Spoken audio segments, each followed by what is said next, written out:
bersyukur Tuhan buat hari yang baru. Kami percaya berkat Tuhan akan terus ditambah-tambahkan atas kami. Sebab Tuhan Yesus baik dan selalu ada bagi kami semuanya. Dalam nama Tuhan Yesus, haleluya.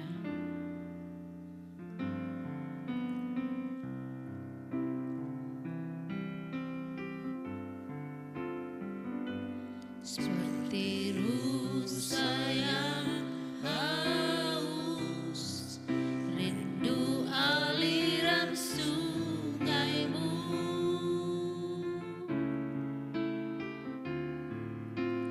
Hatiku tak tahan menunggumu.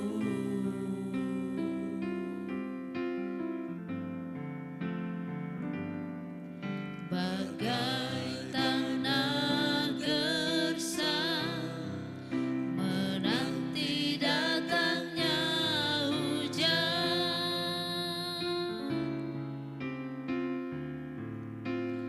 begitu pun jiwaku Tuhan,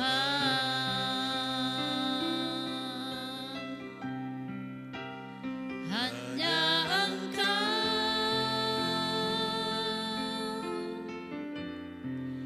pribadi yang mengenal hatiku,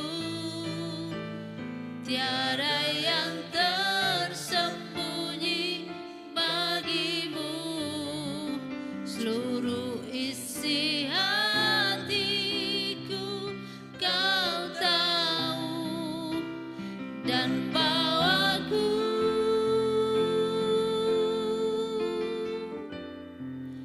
untuk lebih dekat lagi padamu, tinggal dalam indahnya dekapan kasih-Mu.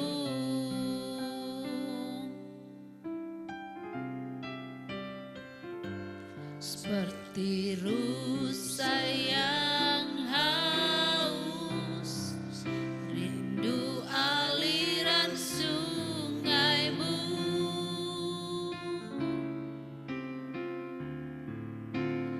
Hatiku tak tahan menunggumu.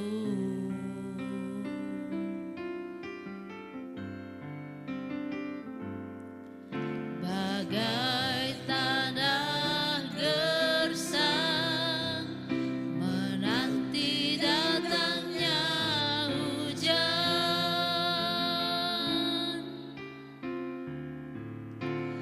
begitu pun jiwaku Tuhan,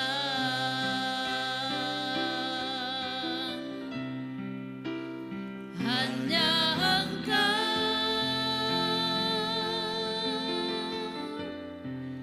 pribadi yang mengenal hatiku, tiada yang tersembunyi bagimu. Seluruh isi hatiku kau tahu dan bawaku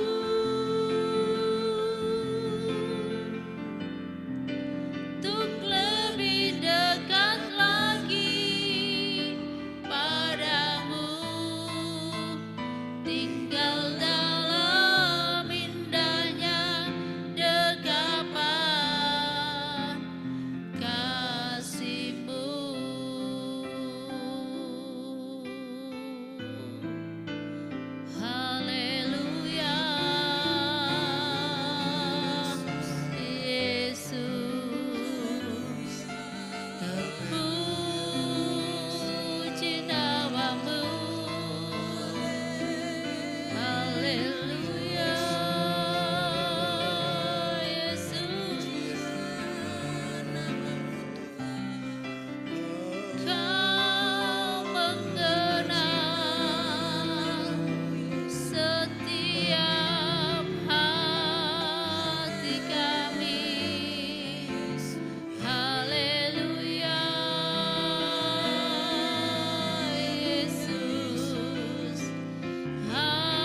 Our Father, which art in heaven, hallowed be thy name. Thy kingdom come, thy will be done in earth as it is in heaven. Give us this day our daily bread, and forgive us our debts, as we forgive our debtors. And lead us not into temptation, but deliver us from evil. For thine is the kingdom, and the power, and the glory, forever. Amen.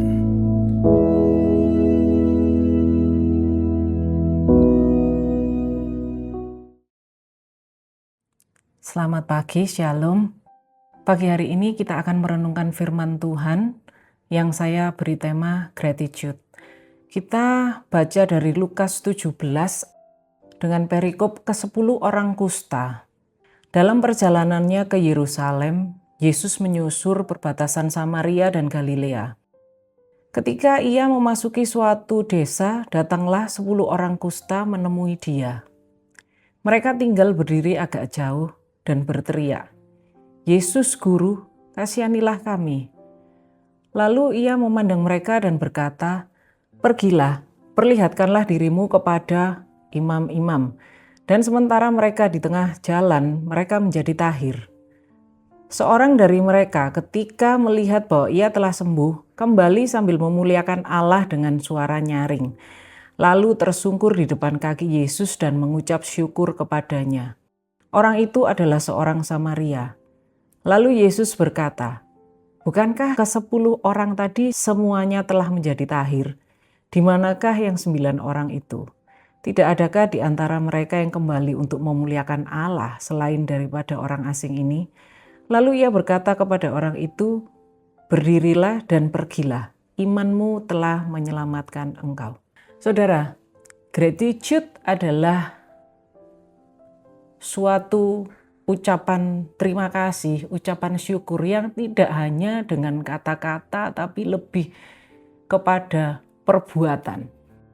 Ketika Yesus menyembuhkan 10 orang kusta, dia tidak tiba-tiba tumpang tangan lalu di depan Yesus mereka sembuh, enggak, tapi mereka diberi perintah, tunjukkan dirimu kepada imam-imam, dan di tengah perjalanan mereka menjadi sembuh. Ketika mereka sembuh, hanya satu orang dari 10 yang kembali kepada Yesus. Orang ini kembali kepada Yesus dan sujud menyembah Yesus dan berterima kasih. Yang 9, ya mungkin bersuka cita, mungkin sesuai instruksinya Yesus mereka menunjukkan diri kepada imam-imam dan sebagainya. Tapi yang kembali cuma 1. Memang Yesus tidak memerintahkan mereka kembali kepada Yesus kalau terima mujizat. Tapi bukankah kita sudah selayaknya apabila mendapat sesuatu yang baik kita bilang terima kasih. Mungkin lebih lagi, mungkin kalau adatnya kita orang timur kadang bawakan bingkisan atau apa, untuk menunjukkan rasa terima kasih yang lebih, bukan yang biasa-biasa seperti itu. Dan kalau orang Samaria ini tadi, dia sampai menyembah Yesus dan kembali. Saya percaya ketika perjalanan kembali itu juga, Alkitab tidak mencatatkan berapa jauh perjalanan itu. Tapi yang pasti kan ada suatu effort yang lebih, ada hal yang ya ngerepoti lah, dia harus balik. Berjalan sekian jauh, lalu mungkin tidak tiba-tiba ketemu Yesus, tapi masih harus cari-cari Yesus di sebelah mana kayak gitu, atau lagi ada apa kayak gitu-gitu. Intinya, ketika ada gratitude, ada ucapan syukur dengan perbuatan yang lebih. Yesus meskipun tidak memerintahkan, tapi Yesus juga nanyakan, "Loh, yang 9 tadi mana? Apakah yang memuliakan Allah cuma 1 ini aja?" Firman Tuhan ini mengingatkan kepada kita, bukankah kita setiap hari sudah menerima kebaikan Tuhan?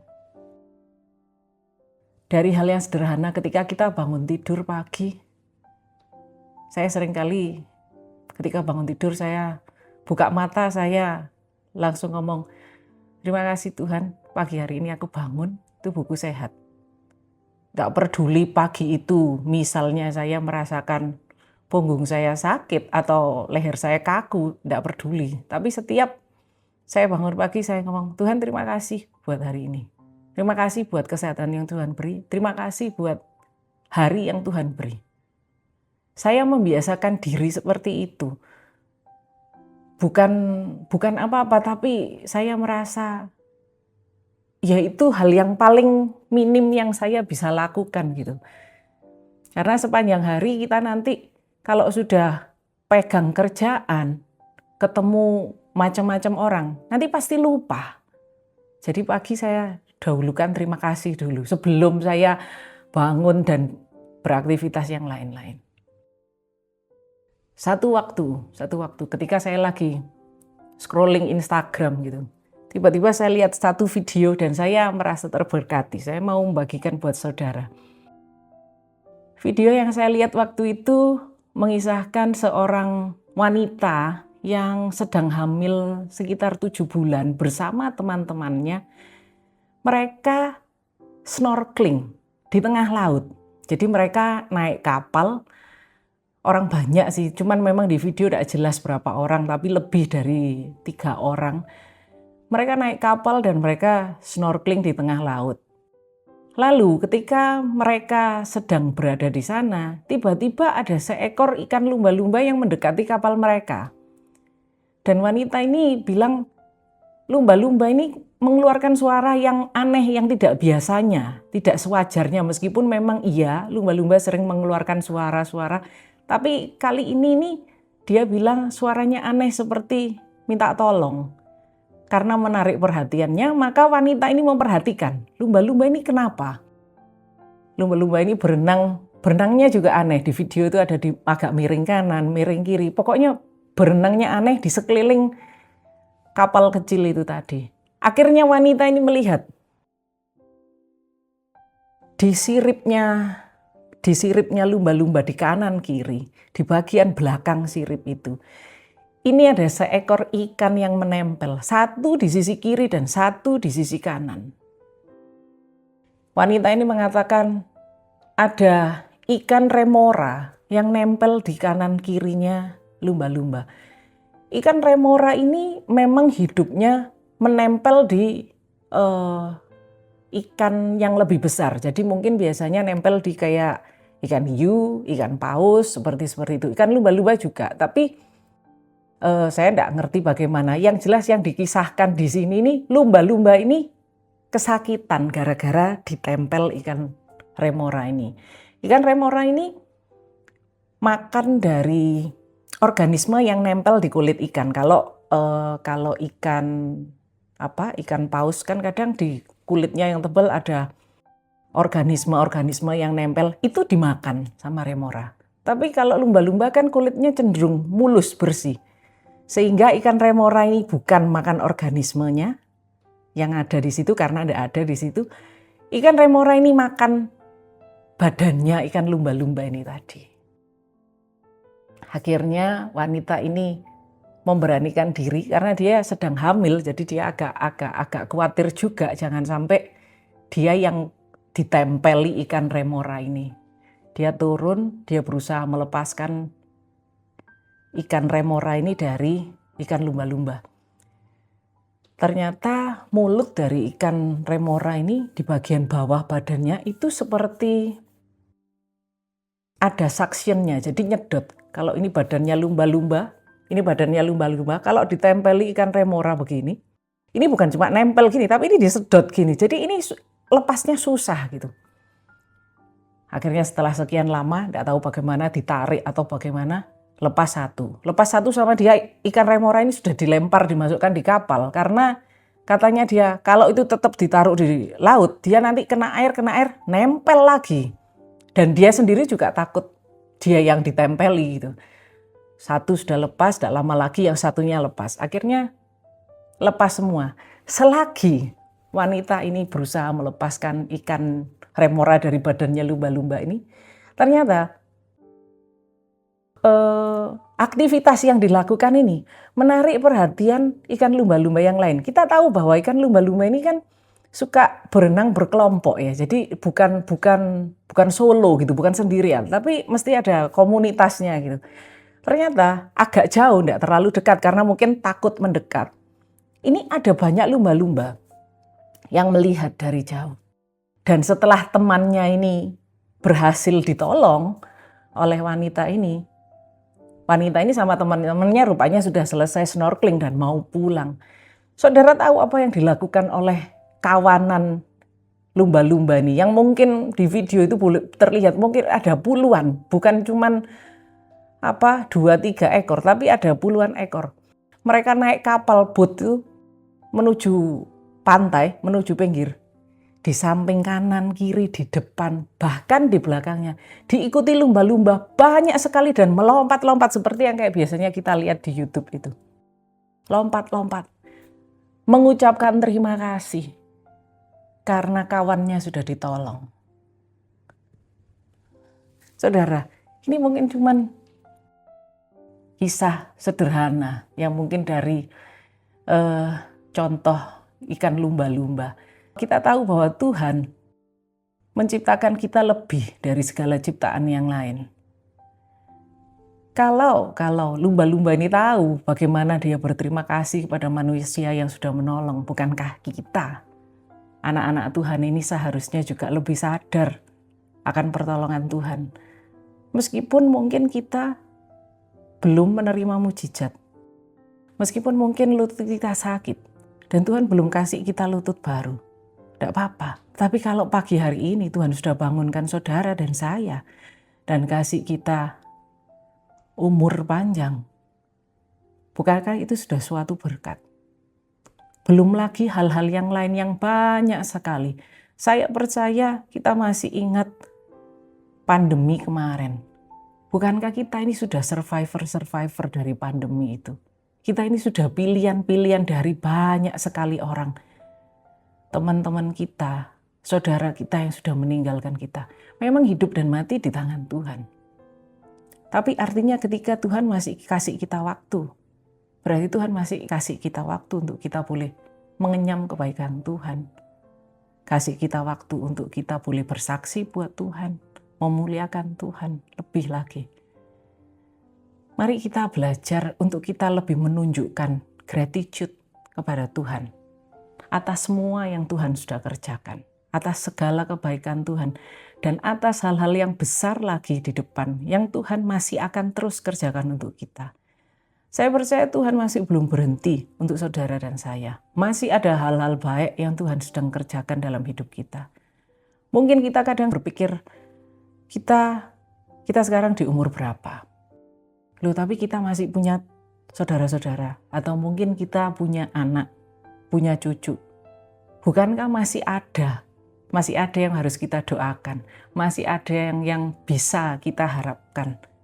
Kita berharap kepada Tuhan untuk kebaikannya selalu ada atas keluarga kita, untuk saudara-saudara kita, orang tua, anak, cucu, mantu, semuanya. Bahkan rekan-rekan kita, rekan-rekan kerja, atau mungkin teman-teman di gereja, komunitas-komunitas kita. Selalu ada kebaikan Tuhan untuk orang-orang yang menantikan Tuhan. Oleh karena itu, saudara, pagi hari ini firman Tuhan kembali mengingatkan kepada kita untuk kita tetap mengucap syukur sama Tuhan, menunjukkan gratitude, ucapan terima kasih yang lebih kepada Tuhan, dan selalu berharap kepada Tuhan bahwa kebaikan Tuhan tidak akan berhenti sampai di sini, tapi masih terus jauh lagi, lebih dari yang kita bayangkan, lebih dari yang pernah kita lihat, yang ada di hati kita, yang pernah didengar kita, lebih dari itu semua, karena Allah kita adalah Allah yang tidak terbatas. Mari kita sama-sama berdoa. Bapa, kami mengucap syukur untuk segala kebaikan Tuhan, untuk waktu hidup yang Tuhan beri, untuk kasih karunia yang tidak pernah habis dalam kehidupan kami. Terima kasih atas kesetiaan-Mu dalam hidup kami. Ajar kami Tuhan, anak-anak-Mu, untuk kami tetap setia mengiring Tuhan. Apapun permasalahan kami percaya Tuhan adalah Allah yang baik yang selalu menyertai kami. Kami percaya bahwa Tuhan tidak berhenti sampai di sini, tapi masih ada hal-hal besar lagi yang Tuhan akan kerjakan dalam kehidupan kami. Tuhan, kami mau lebih lagi melihat penyertaan Tuhan atas kami, dan biarkan kami belajar untuk kami menunjukkan gratitude lebih dari sebelum-sebelumnya. Karena Tuhan sudah terlebih dulu baik memelihara kami dengan segala hal-hal yang ajaib yang Tuhan kerjakan dalam hidup kami. Kami menyerahkan sepanjang hari ini ke dalam tangan Tuhan. Biar Tuhan sendiri yang beracara bagi kami, bekerja untuk kami, menyertai kami. Kami percaya Kau memberkati hari ini Tuhan, sehingga hari ini menjadi hari yang memuliakan Tuhan. Terima kasih Bapa, di dalam nama Yesus. Haleluya. Amin. Selamat pagi saudara-saudara, Tuhan Yesus memberkati.